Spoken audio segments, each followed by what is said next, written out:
massive part of being able to be successful. You have to get comfortable with failure. You have to actually seek failure. Failure is where all of the lessons are. You know, when you go to the gym and you work out, you're actually seeking failure. You want to take your muscles to the point where you get to failure, because that's where the adaptation is. That's where growth is.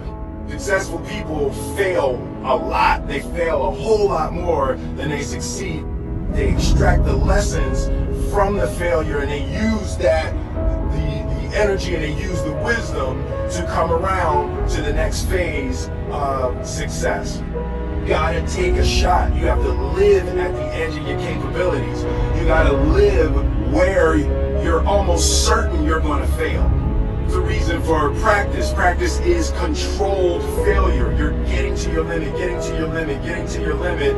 You can't lift that, you can't do that, until you get to the point that all of a sudden your body makes the adjustment and then you can do it. Failure actually helps you to recognize the areas where you need to evolve. So fail early, fail often. Frustrating to me when people have a negative relationship with failure. Fail early, fail often, fail forward. You're here right now at this moment because tomorrow you want to be somebody greater than the person you are today. You see yourself succeeding, you have a vision, you have a dream. Congratulations.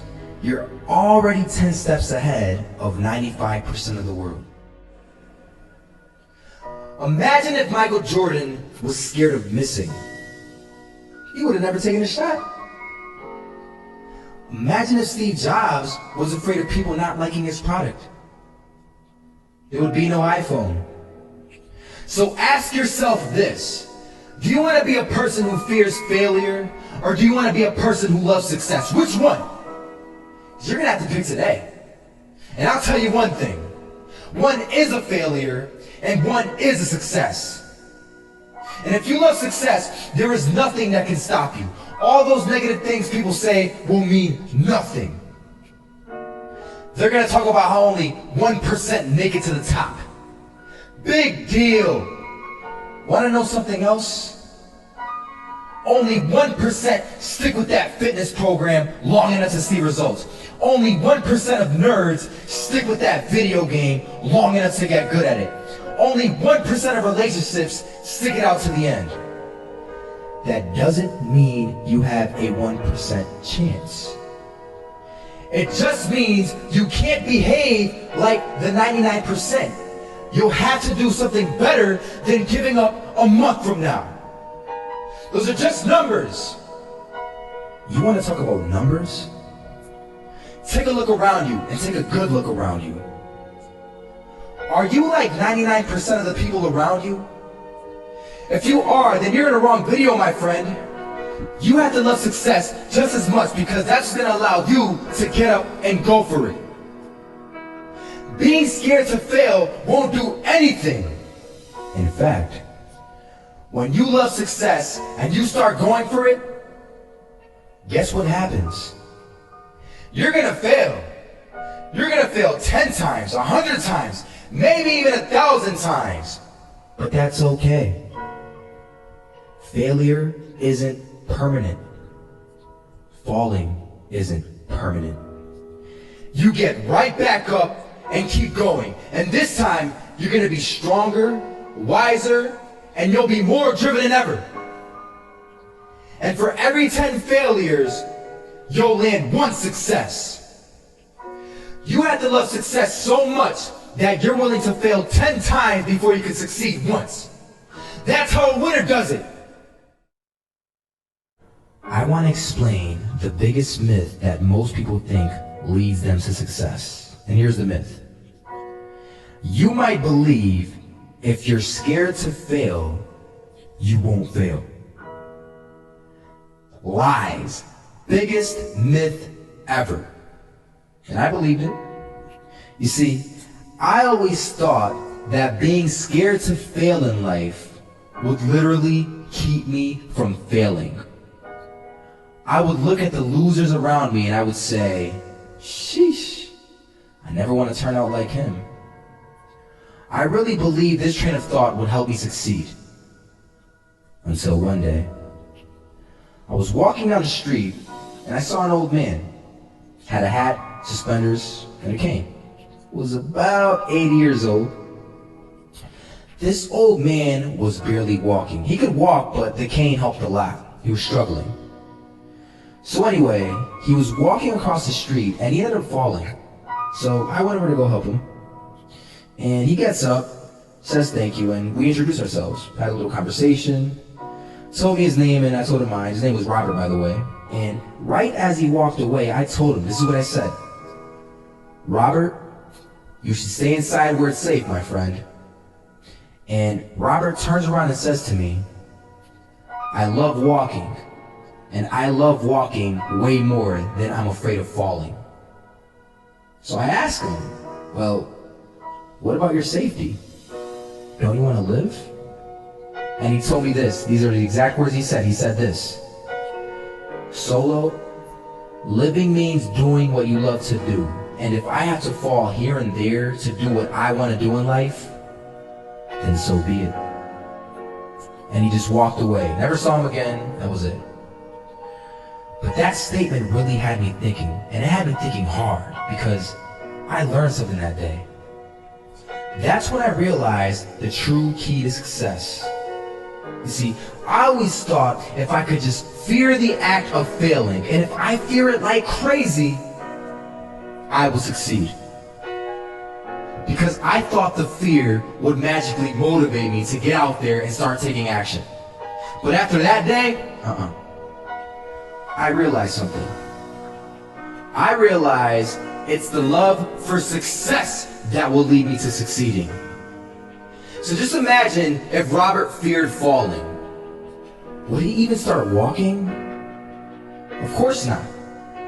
He wouldn't even do what he loved to do. He would sit at home and take no type of action. But he loved walking. Wasn't even scared to fall. It gave him life. That's what allowed him to get up and do it. He loved walking so much, he was willing to fall 10 times a day just to do it. And you have to be the same. So the next time someone tells you, you're gonna fail, you know what you tell them? Tell them they're right. But you're not afraid to fail. You're not afraid to take action. You're not afraid to jump. You're gonna fail 10 times, but you know what? It's cool. Because on the 11th time, you'll succeed. Oh, you'll succeed, all right. And it'll feel good. And while you're over here living the life of your dreams and complete happiness, guess where they're gonna be? That's right. They'll be failures, the real failures. Over there where it's safe, scared to fail. Ironic, isn't it? You know, a lot of people come up to me and they ask me, Marco, what is it that motivates you most? And to answer their question, I reply back with a question. I say, what if I told you that you had 1 week left to live? Would you regret not pursuing your dreams, passions, and desires? Would you regret not living your life to the fullest? Would you regret not spending as much time with your family, friends, or loved ones? You know, Steve Jobs said in a speech one time that he used to wake up every morning, look in the mirror, and ask himself questions like this. And he said that if the answer was yes for too many days in a row, then he knew that he had to change something. And that should go for all of us. If you're living a life that you would not be okay with losing because you weren't able to do things you wanted to do, then now you know that you need to change something. Life is simply too short and unpredictable to not live exactly the way that you please. It is ridiculously unpredictable. It is possible that on any given day to die at any point throughout that day without ever being able to see it coming.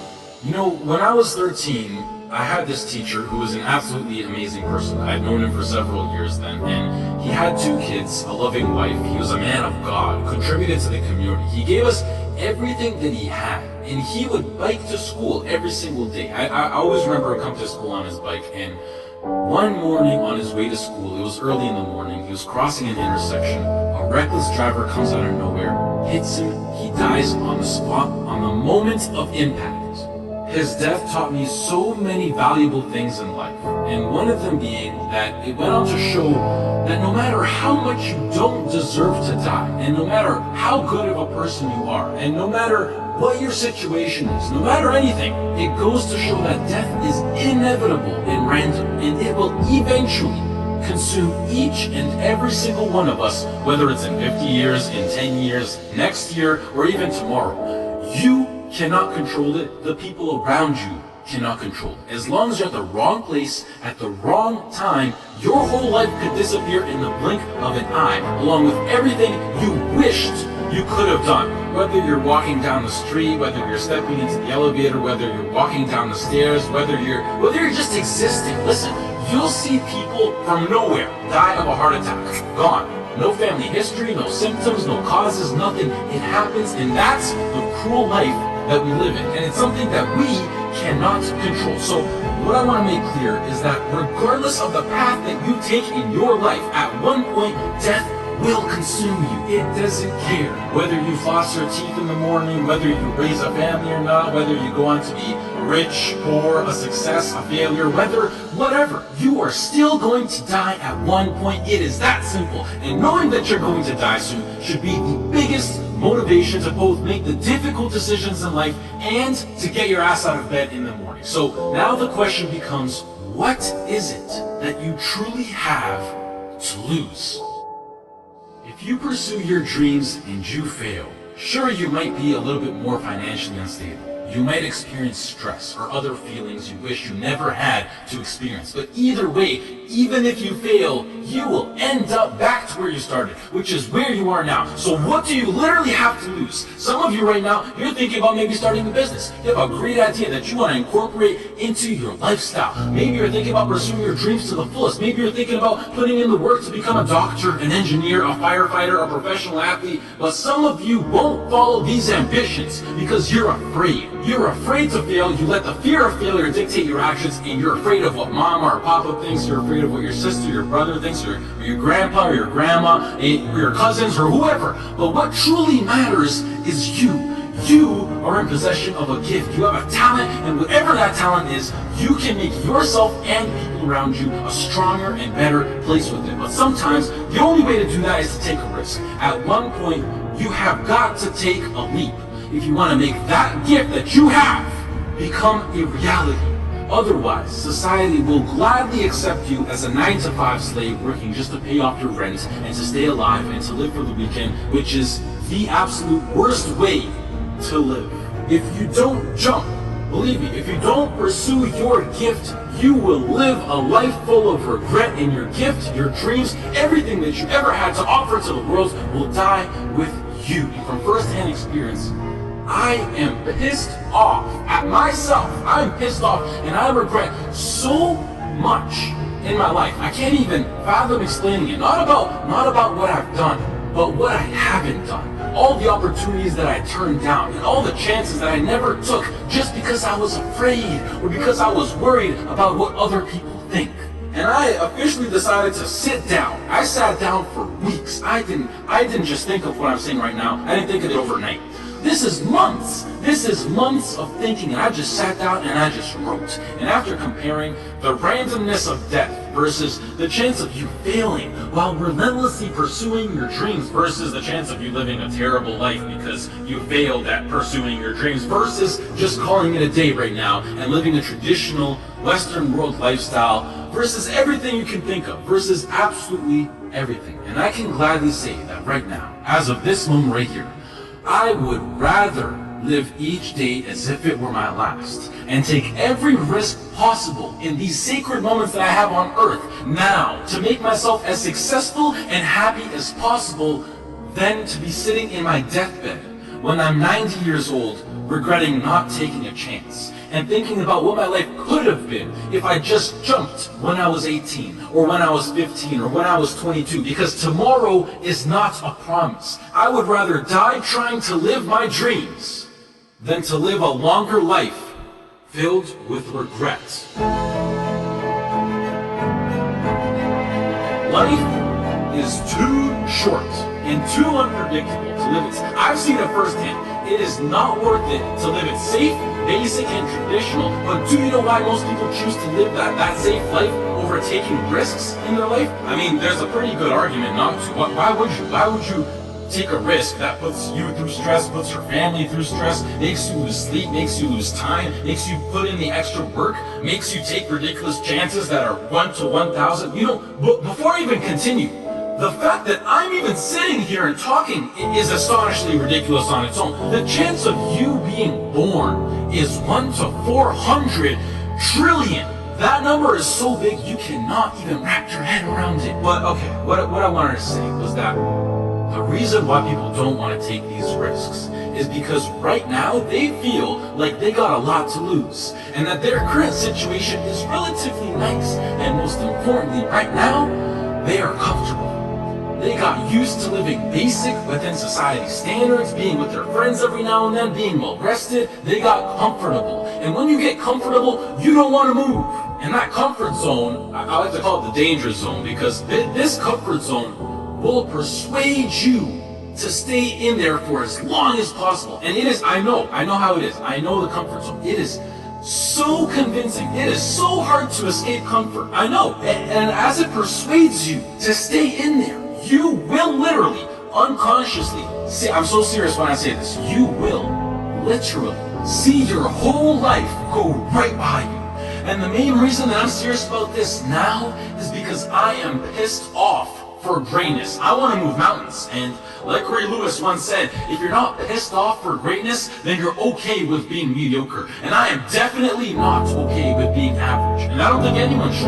But anyways, to address why I'm even talking about any of this at all in the first place is because I recently got an offer to move out to Los Angeles, California to live with 2 other entrepreneurs as a content creator and media influencer. And it makes me sad because it's opened up my eyes to see what I truly have in store for me, what's waiting for me out there in the future. And it's just a tiny glimpse of what I'm capable of achieving within my short life. However, I doubt that I could get the right legal paperwork done in order to move to the US to work for a job such as YouTube, which is really non-control of the government. And the last thing that I want to do is to go to the US to work in a legal job as an illegal immigrant. So as of this moment, I feel like I have to pass up yet another opportunity. And it makes me feel like I just keep letting my dreams slip from my hands once more. And now that I've seen the reality of what is possible, this house in LA next to the beach on California with a huge city, great weather, and working a job that I would absolutely love and live for with people who share the exact same dream and vision,